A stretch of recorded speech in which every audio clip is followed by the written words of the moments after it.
So we have the first workshop, which is you don't need to be big to start, but you need to start to get big. So this is Tony Markov from our brilliant sponsor FastSpring and Harri Vainio from Reaktor.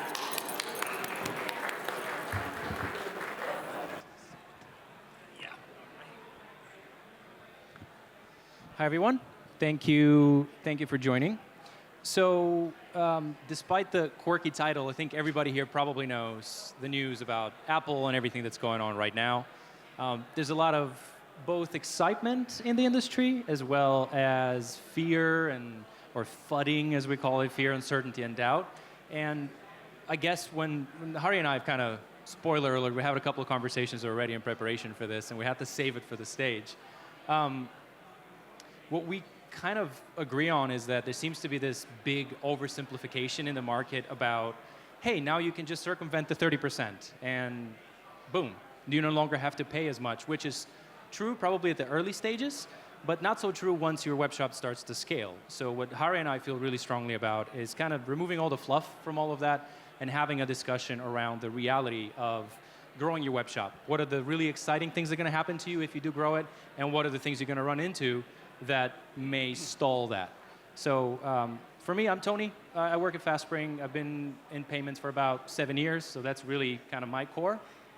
Harri, I'll let you introduce yourself as well. Yeah, good afternoon, everybody. My name is Harri, and I work for Reaktor, a Finnish consultancy, and we'll do a lot of work in gaming, mostly on web shops, out-of-game services. We do a lot of work with the industry leaders, Supercell, and some other non-disclosed parties. And yeah, it's a really interesting time to be here. And the past months have been crazy around this. I mean, a lot of expectations, a lot of uncertainty, as you said, Tony. Yeah, exactly. So I'm very happy I have my questions written out, so I feel like a little, like a quiz show host. You did mention that kind of last few months changed everything for you guys. What exactly do you mean by that? Like, what shifted for you guys, and why do you think this is a turning point, everything that's happening right now? Yeah, I think the main thing is that we're definitely now can say that web shops are coming. There is no way that this is going back to the monopolies and only in-app purchases with the 30% commissions. There is so much happening, so many decisions in the EU with the DMA and now the US decision. And I think we should probably look at Asian market as well, where the significant part of sales is going through web shops right now, or marketplaces, Cody shops and stuff like that. So definitely, we now can say that the change is coming. And from our part, I think everybody's, as you said, everybody's talking about the commissions and reducing from 30% to whatever you go with a payment provider or stuff like that. But I mean, the big thing for us is that it kind of changes the way how you approach building and optimize a web shop. Because, I mean, before this moment, the most work that you had to do with a web shop was about getting people in the web shop. I mean, working with Supercell, they have the inboxes and creators programs, and all this is meant for getting people in the web shop. Now suddenly you're in a situation where you can directly link from the app to your own web shop. And this changes the way that your first MVP of the web shop can be really simple. It doesn't have the burden of getting people in because you can just redirect the traffic there, make the first transaction, and off you go. Yeah, exactly. I mean, there's never been a straight shot to, it's literally a straight shot to payment, right? Because on one side, you could have it link right now to a web shop, which can have all the bells and whistles in the world, or not, right? It can just be a bunch of SKUs and a cart and everything like that. Or it can go directly to a purchasing experience, which is which is really good for a few other reasons that we'll be talking about now. What's the wrong reasons to start one, though? Because everybody's talking about the right reasons, go save some money, but what's the wrong reason? There are at least a couple of wrong reasons. First one being that if your game doesn't motivate people to buy stuff, to buy items, a web shop is not going to save it. I mean, all the bells and whistles with a web shop, it's not going to save a game that is not there for selling items. If it doesn't motivate you, that's it. And I think one of the other big one is that a web shop shouldn't just replicate what you can do in App Store. I mean, if you just take your App Store offering as is and put it on a web shop, it doesn't work. It's not never going to work. So there are at least two things that you have to consider. You have to offer better deals.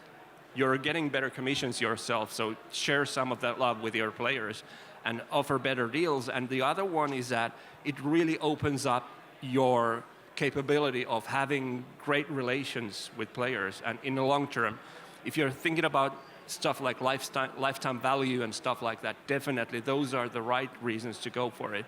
If it just get a fast buck from your players, even try to kind of rip them off, it's going to backfire, definitely. Yeah, I agree. I think that's why it needs to be careful. It's okay if the motivating reason for it is, let's save some money. And as we'll talk about later, it can be a way for you to convince your very own organization to go down the web shop route as a more of a strategic direction of the company. But if it's a bunch of people in a room saying, let's save some money, that shouldn't be the only reason for it, although that will be an outcome just because of the economics of the whole thing. Yeah, and to be honest, you have to test that road first as well. Just make the first deals and get there. But I mean, in the long run, you have to be conscious of what you're doing. Yeah, so then that brings me to the next thing. Let's say somebody does launch a web shop. Whether it's a web shop or whether it's just a checkout, doesn't matter. You've now broken the seal of Apple and you're doing stuff in the unholy land of on my own.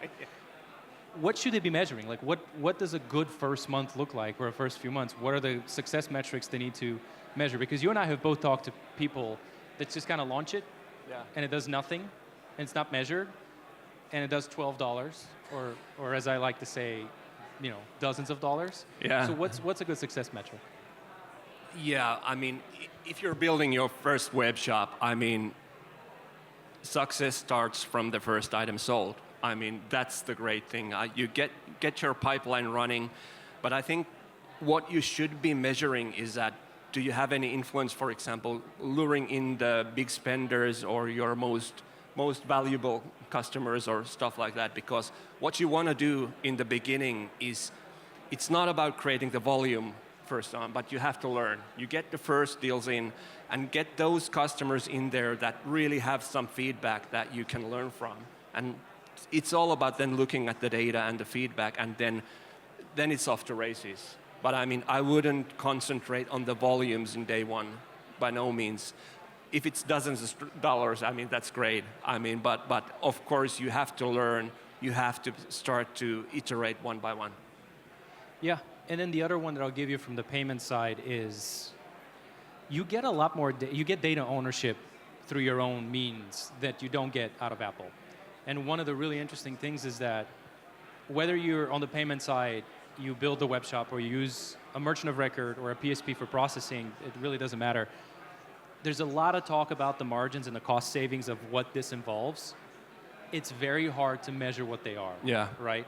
You can take a percentage and whatever you're given by the different platforms. That doesn't tell the full story.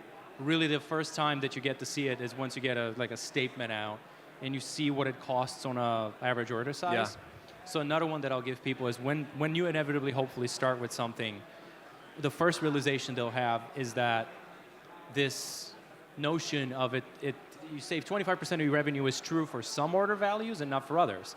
It might be true for $5, $9, $10 order value, but for $1, typically not, depending on how you're using it, how you're doing it. So that then it allows you to actually see your real costs on a per order value, and as you said, figure out who do we actually send to Steer or to the web shop that's going to give us the most bang for our buck, to give you the most disgusting American term I can figure out.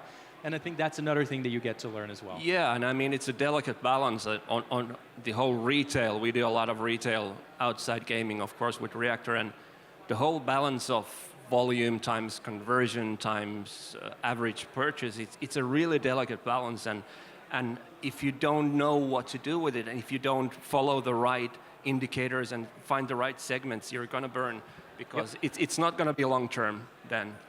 Yeah, you have to be playing for the long game.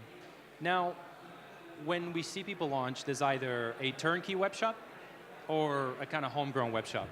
In my eyes, I don't see wrong with any of them. I think they're both great and they all serve their own purposes. I think starting with a turnkey web shop is a really good idea, right?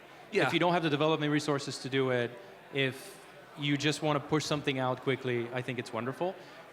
Whether it stays like that forever, that's a different story. So when does it make sense to go from turnkey to custom? And where does it not make sense to go from turnkey to custom? Yeah, that's a really interesting question. And I think if you're in the game of, for example, improving player relations, and really then you need to own the data, you need to have access to the first-party data. And if long-term is your game, then you should really be looking at custom. That's my opinion, because then you get into this cycle where you learn and you create exactly the features that you want to your web shop. But I mean, as you said, it's really easy to start with a turnkey solution. And okay, we all know from press releases that Epic is doing something with their web shop, so of course something is going to happen there and it's going to be easy to get started.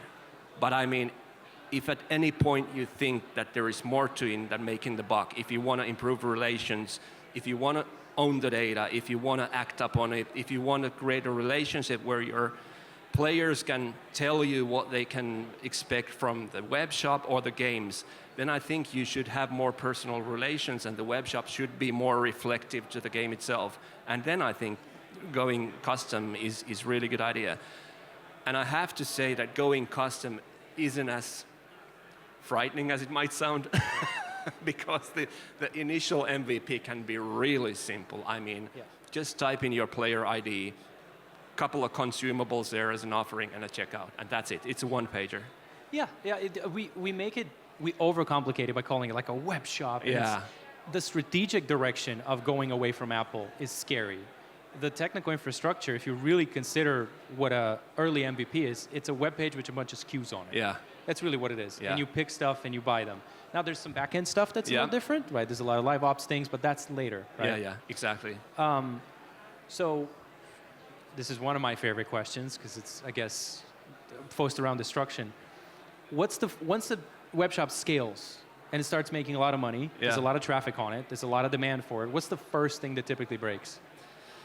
First thing that breaks, okay, I mean, there is this kind of realization that once you start with, let's say, flash sales or stuff like that, and when you're starting with dealing with people's money, you're going to invite trouble, because you know it better than me that, but I mean, it's just the thing that when you're talking about money, there's going to be fraud attempts, you have to provide support for it, you have all the taxation, you have all these issues that you have to suddenly deal with. You have become overnight a global retailer, which is a kind of daunting thing to say. But I mean, at the same time, the thing is that you have to pick and choose the partners that you work with. Nobody is a retailer by heart. If you're a game company, if you're a publisher, retail is quite different, and you have to have partners to do it. Yeah, when you and I spoke the first time, you talked about, which at first when you were talking about it, I couldn't connect the dots, and then I did. Yeah. But that's probably, I think, that's probably my problem. But you were talking about how retailers taught you this what was it, one feature at a time mentality? Yeah, we call it one up. I mean, it's really, retailers not as such, but I mean, the best retailers have simplified things a lot. I mean, when you have a digital store, the thing is that you want to develop it by understanding what is needed. And we have this kind of idea that we can create these long-term roadmaps that next Christmas I'm going to launch this and that, but that's never going to happen, because what happens in retail is that you push a feature out, and then you listen to the data and you listen to the feedback, And the major retailers know that in 24 hours, they're going to know what the next feature is that they're going to push out. And they don't have that decided before that. Because they know that if they have a list, it's going to, when you push something out, it's going to be renewed. The list is going to trash, and you suddenly understand that when I push this feature out, this is the next thing I have to do. And it's really obvious and really quickly from the data and the feedback that you receive.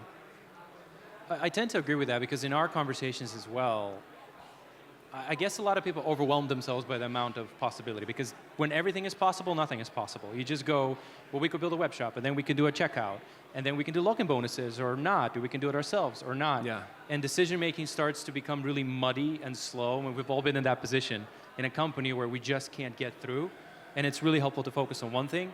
My personal experience has been if you base that decision based on data, then everybody shuts up and something gets done. If you base it around opinions, that's going to take forever. And I think exactly. That's why having a web shop in place, even if it makes $12, it's $12 worth of data. Hey, this guy's loving it. There you go.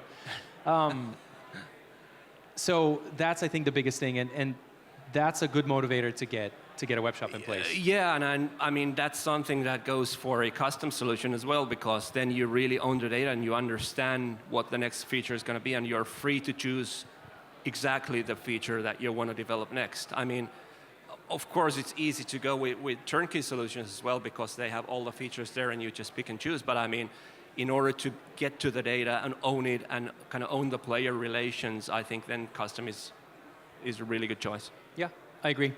So I have two more questions for you before we wrap up. One of them is, again, kind of to this notion of, oh, you save some money. That's true on the processing costs, right? Let's say you're paying 5-6% for the platforms, and then you keep 25% in your pocket. That's true when you start, probably. Yeah. As you scale it, you need to involve people. Like anybody that tells you guys that you can just run itself and it's all good is lying. That's not true. You do need some biz dev person to probably ask me for lower pricing at some point. You do need payments people, unfortunately, somebody to be talking to the platforms, whether you're running PSPs or MORs or a mix of them. You do need somebody to go, we need this feature. We're working on, we're noticing this thing. So what are the kind of roles that people are not thinking about that they should be thinking about if they anticipate that the shop is going to scale? Yeah, I mean, I think the key roles are to deal with ownership. I mean, business ownership, you have to have that, and you have to have the kind of, as you mentioned, you have to have the people who push for the results and push for the partners to be in line. Yep. But I mean, product ownership as well. You really need to have a clear way of making decisions. And I mean, decision making, as you mentioned, it's really difficult when you're going down with the opinions. So you need to have somebody to say that, okay, shut up.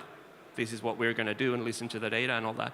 So I think these ownership roles are really key here. I think product ownership and business ownership being the two major ones, because there's a lot of things. You can buy teams to build a web shop, or you can go with a turnkey product, and you can get it done easily. But the thing is, it's not a tech effort. But by any means, it's not a technology thing. Building the first version might be, but after that, it's definitely going to be business steering, operational work, and it's almost treated like a live ops. Yep. And then for the last one, let's say there's a biz dev person in this crowd that kind of walks up to you afterwards and say, my leadership is not giving me like development resources. They've told me, go and get it done. Yeah. How do I convince them to help me out with it? Yeah. Well, I think right now it's all about the business case at the moment. I mean, when we go from the fact that the initial investment to a web shop doesn't have to include the work of luring customers in anymore, the initial investment of the MVP is going to be really low. And if you compare that to the possibilities that you bring in with the commission, I think anybody who does business at this moment understands the potential there. And then you use the old consultant trick and you just put the numbers with a really big font to your slides.